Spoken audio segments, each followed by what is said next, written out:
আজকের এই অনুষ্ঠানের প্রধান অতিথি এখন বক্তব্য রাখবেন, যিনি জিয়া পরিবারের সাথে অত্যন্ত ঘনিষ্ঠ, যিনি বাংলাদেশ জাতীয়তাবাদী দলের কেন্দ্রীয় নির্বাহী কমিটির ভাইস চেয়ারম্যান, বিগত 1/11-এর সময় যিনি বেগম খালেদা জিয়ার মামলা মোকদ্দমা নিয়ে আইনি লড়াই চালিয়ে যাচ্ছিলেন, আমাদের সবার অত্যন্ত প্রিয় ভাই জননেতা জনাব অ্যাডভোকেট আহমদ আজম খান। জনাব অ্যাডভোকেট আহমদ আজম খান।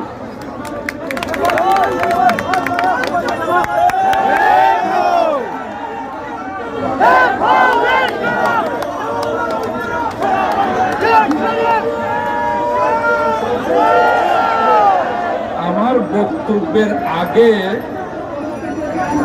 আমি সিলেটের নেতা কর্মীদের শৃঙ্খলা দেখতে চাই।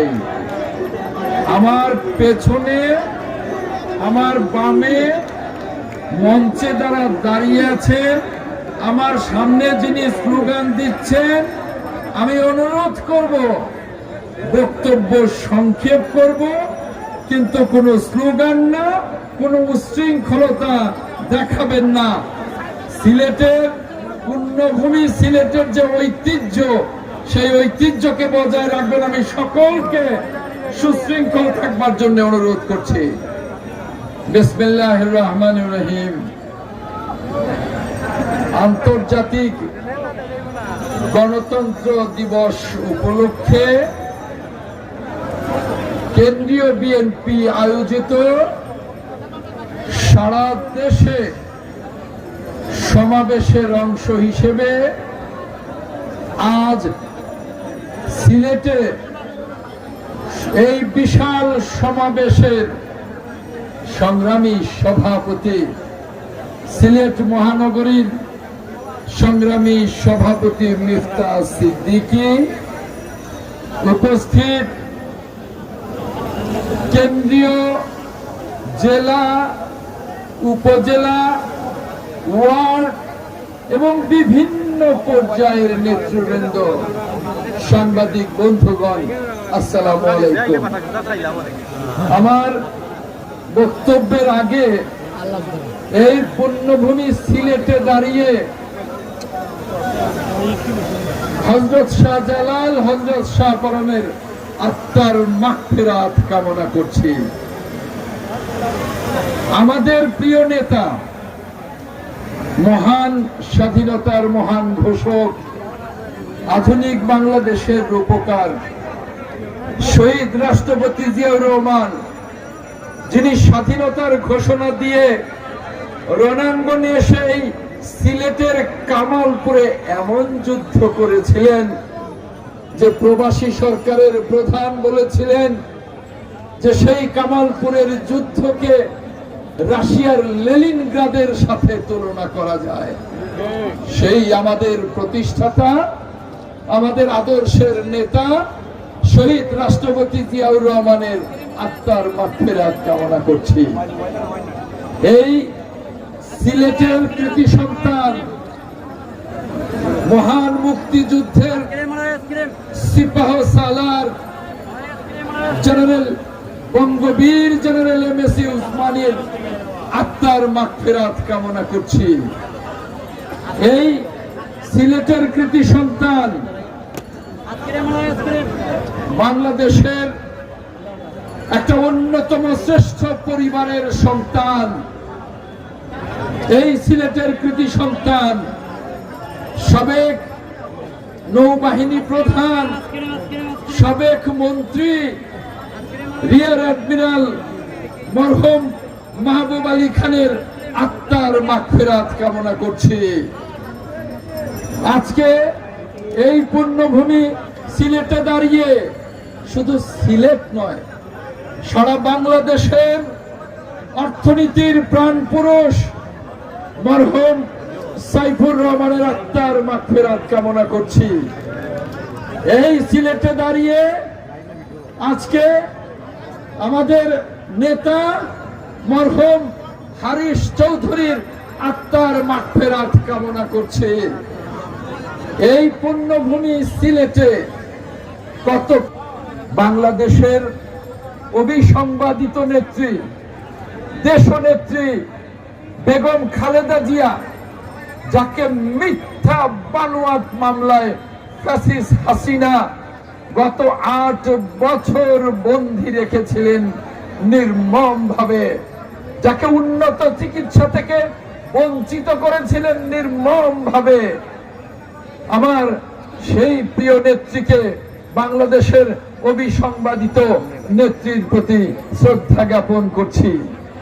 এই সিলেটে দাঁড়িয়ে সিলেটের জামাতা, বাংলাদেশের আগামী দিনের রাষ্ট্রনায়ক, যিনি 15টি বছর এই ফ্যাসিস্ট হাসিনার পতনের আন্দোলনে ওই বিলেতে থেকেও বাংলাদেশে 18 ঘন্টা থেকেছেন, সফল নেতৃত্ব দিয়েছেন, যিনি বাংলাদেশের 18 কোটি মানুষকে ফ্যাসিবাদের বিরুদ্ধে জাগিয়ে তুলেছিলেন, যার নেতৃত্বে আমরা 15টি বছর বুকের তাজা রক্ত দিয়ে আন্দোলন করেছি।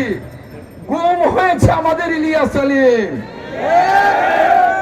আলী সহ 522 জন গুম হয়ে গেছে, যার নেতৃত্বে আন্দোলন করতে গিয়ে মাথা নত করে নাই 10,000 বিএনপি নেতা কর্মী খুন হয়ে গেছে, যার নেতৃত্বে 10 লক্ষ বিএনপির নেতা কর্মী নিঃস্ব হয়েও রাজপথে ছাড়ে নাই, যার নেতৃত্বে ছাত্র জনতা এবং বিএনপি সহ 63টি রাজনৈতিক দলের যৌথ আন্দোলনে ফ্যাসিবাদের পতন হয়েছে, সেই প্রিয় নেতা দেশনায়ক তারেক রহমানের প্রতি শ্রদ্ধা জানিয়ে আমি আমার সংক্ষিপ্ত বক্তব্য শুরু করছি।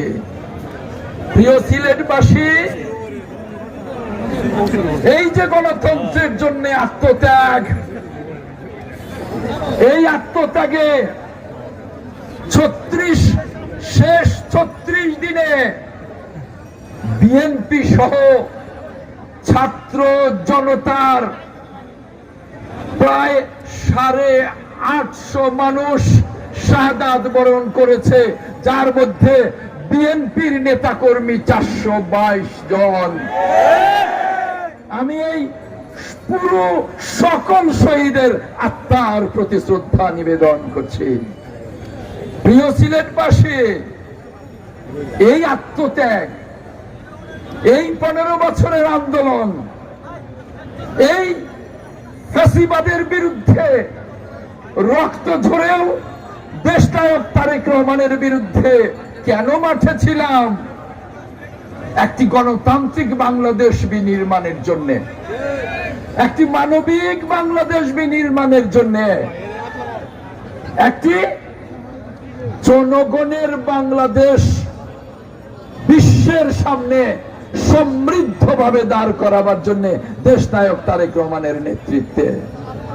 আর তাই আজকে এই গণ অভ্যুত্থান, ছাত্র জনতা, বিএনপি সহ রাজনৈতিক দলগুলোর এই গণ অভ্যুত্থানের সফলতার পর বিশ্ব বরেণ্য নোবেল লরেট ডক্টর মোহাম্মদ ইউনূসের নেতৃত্বে যে অন্তর্বর্তীকালীন সরকার গঠিত হয়েছে, আমরা তাকে অকুণ্ঠ সমর্থন জানিয়েছি।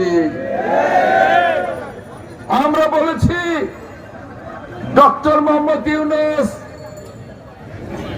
আপনি যখন নোবেল বিজয়ী হয়ে বাংলাদেশে এলেন, সেদিন থেকে ফ্যাসিবাদের পতনের দিন পর্যন্ত ওই ফ্যাসিস্ট খুনি হাসিনা পদে পদে আপনাকে অপমান করেছে, ওই এজলাসের পশুর খাঁচায় আপনাকে ঢুকিয়েছে। কিন্তু পাশাপাশি যেদিন ডক্টর মোহাম্মদ ইউনূস নোবেল বিজয়ী হয়ে এলেন, সেদিনই আমাদের প্রাণপ্রিয় নেত্রী, দেশনেত্রী বেগম খালেদা জিয়া, আমাদের মহাসচিব মির্জা ফখরুল ইসলাম আলমগীরকে একটি প্রতিনিধি দল সহ ফুল দিয়ে ওই নোবেল লরেটকে আমরা শুভেচ্ছা জানিয়েছি। আর আজ সেই নোবেল লরেট, সেই নোবেল বিজয়ী ডক্টর মোহাম্মদ ইউনূস বাংলাদেশের অন্তর্বর্তী সরকারের কাণ্ডারি হয়েছেন। আমরা তাকে অকুণ্ঠ সমর্থন জানিয়ে যাচ্ছি। এই সরকারের কাছে আমাদের একটাই কথা,